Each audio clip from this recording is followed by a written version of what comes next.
Hey guys, welcome to my channel. Today we are going to make an other with help of the pixellab. For this purpose must watch full video because I have guided you step by step in this tutorial very easily.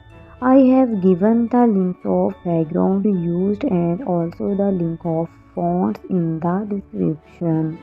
If you have any question you can comment in the comment box, or you can join my social group or Facebook account. So friends, I have shown you all the steps very clearly by the touching on them.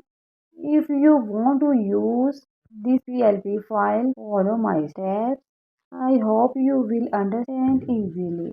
Thanks for watching. I hope you will like this video. Please like, comment, share my video and subscribe my channel for new easy tricks and all kind of editing material.